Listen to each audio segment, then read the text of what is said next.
So, have you ever actually stopped and wondered why you do the things you do? Or why the people around you act so predictably? Or sometimes entirely unpredictably? Well, welcome to this explainer. We're going on a high-yield crash course specifically designed to unlock the entire foundation of human behavior, thoughts, and emotions. Whether you're totally fascinated by what makes people tick, or you're just trying to figure out your own mind, we're going to break it all down piece by piece using the syllabus from a comprehensive psychology masterclass. Here is our psychological roadmap for today. We're sweeping through the 6 major units of the field. Section 1 is research methods. Section 2 covers personality. Section 3 is social psychology. Section 4 looks at psychological disorders. Section 5 spans lifespan development, and we'll wrap up with Section 6 on memory. Let's dive right in. Starting with Unit 1, Research Methods and Critical Thinking. Because before we can truly understand the mind, we need to know how to objectively study it. And this means bypassing our own human biases, like the hindsight bias. You know exactly what this is, right? It's when a sports team loses a game and you immediately claim, "I knew they were going to lose all along." To find actual scientific truth rather than just confirming what we already believe, psychologists literally have to cut through those natural biases. To find that truth, researchers use experiments to isolate cause and effect. It really comes down to manipulating one exact factor, that's known as the independent variable, to see what happens to the end result, which is the dependent variable. And to make sure the results are real and not just some random fluke, we have to compare 2 separate groups. The experimental group gets the actual treatment being tested, while the control group receives a placebo. This incredibly structured setup is the only true way to isolate exactly what is causing a specific change in behavior. Now, being a critical thinker means asking 2 massive questions about any data you see.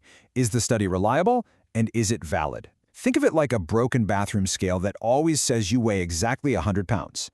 It's incredibly reliable, right? Because it gives you consistent results time after time, every single day. But it's not valid because it's not accurate. It isn't measuring your true weight. So to establish scientific truth in psychology, you absolutely need both consistency and accuracy. Let's move right along to Unit 2, Personality and the Self. This is where we see how that scientific foundation builds into an understanding of who we are on the inside. We're talking about your characteristic pattern of thinking, feeling, and acting. We've actually shifted a long way from Sigmund Freud's famous psychoanalytic iceberg model, where the mind was driven by these hidden, unconscious forces, to much more modern, highly measurable theories of personality. Which brings us perfectly to the modern trait perspective. It's often remembered by the incredibly useful acronym OCEAN. Human personalities are complex for sure, but vast amounts of research basically boil them down to 5 key dimensions. Are you open to new experiences, or do you prefer routine? Are you conscientious and organized, or more spontaneous? Are you extroverted and outgoing, or introverted? Are you agreeable and cooperative, or uncompromising? And finally, are you neurotic, meaning prone to worry, versus being emotionally stable?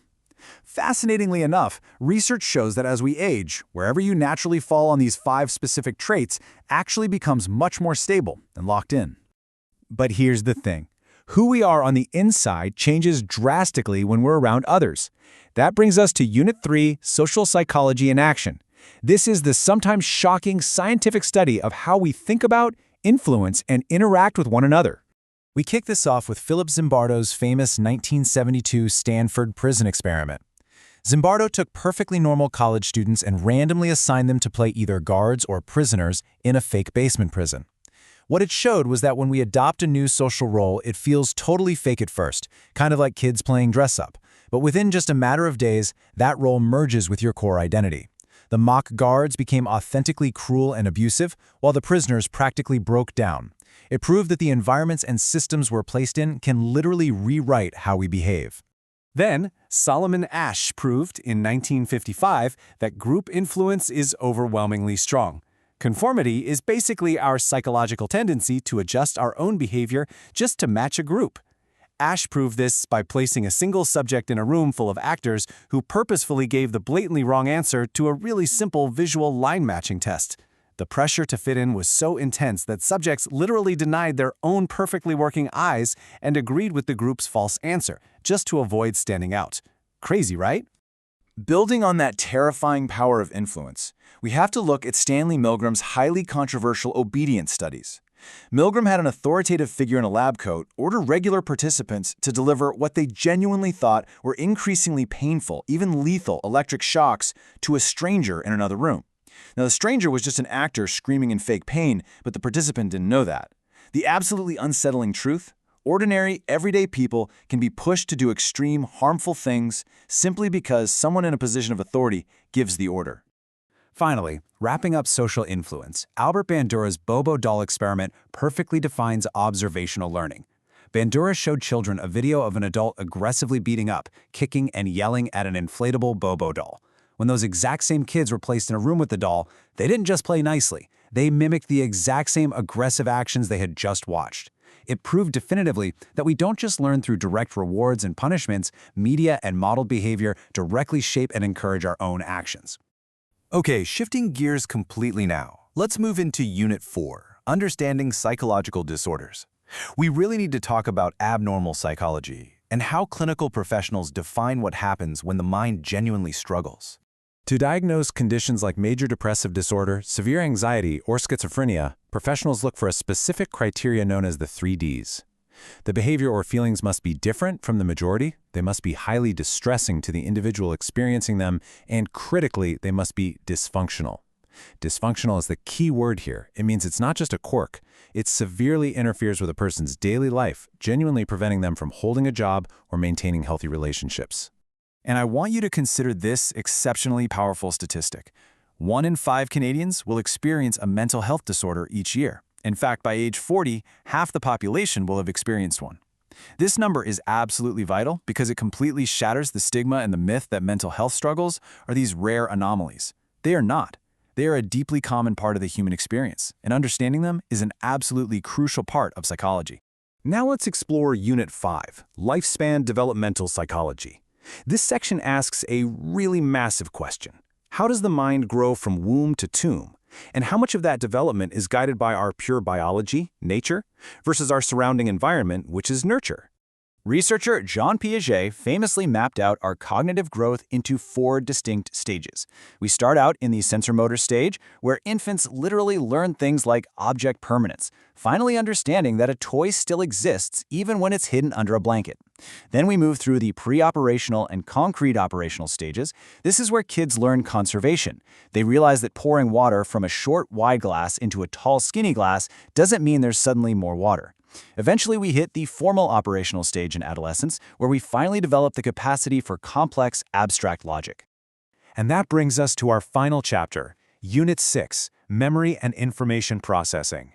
Let's open up the mind's hard drive and figure out how we actually manage to retain all of this incredible information. After all, what is memory really? It's simply our ability to store and later retrieve information. Think of the Atkinson and Shiffrin information processing model, kind of like a computer. Sensory input is constantly typing massive amounts of data at us, but it absolutely must capture our active attention to enter our short-term memory's RAM. From there, through constant maintenance, rehearsal, and encoding, it can finally be saved onto our long-term memory hard drive. If it doesn't get that active attention or rehearsal, well, that information is simply deleted and lost forever. The entire memory system requires 3 critical steps. Step 1 is encoding, which means actively processing data visually, by its sound or by its semantic meaning. Step 2 is storage. This is successfully holding on to episodic events, like the memory of your 10th birthday party, semantic facts, like knowing the capital of France, or procedural skills, like knowing how to ride a bike. And step 3 is retrieval. That's accessing the data when needed, either through recognizing it on a multiple-choice test or recalling it entirely from scratch. Deep inside the limbic system, your hippocampus is the crucial biological star of memory storage. This biological fact was actually cemented by researcher Brenda Milner through her profoundly famous case study of patient HM. After an experimental surgery damaged this specific region of his brain, HM completely lost the ability to form any new memories. He could remember his past from before the surgery perfectly, but going forward, he was effectively frozen in time. It proved just how vital the hippocampus is for converting short-term experiences into long-term storage. But before we wrap up this explainer, I want to leave you with a fascinating word of caution. Psychology researcher Elizabeth Loftus proved that our long-term memories are not perfect, unchangeable video recordings. They are constructed, and they are highly vulnerable to the misinformation effect. By simply introducing misleading details, like asking witnesses how fast a car was going when it smashed instead of when it bumped, their actual memories of the event's severity were literally rewritten. Which leaves us with one incredibly provocative question to ponder today. If our memory is really this fragile and easily altered by simple suggestion, how much of your past is actually true? Thank you so much for joining me on this explainer. I hope you walk away today with a much deeper, more fascinating understanding of the mechanics of the human mind.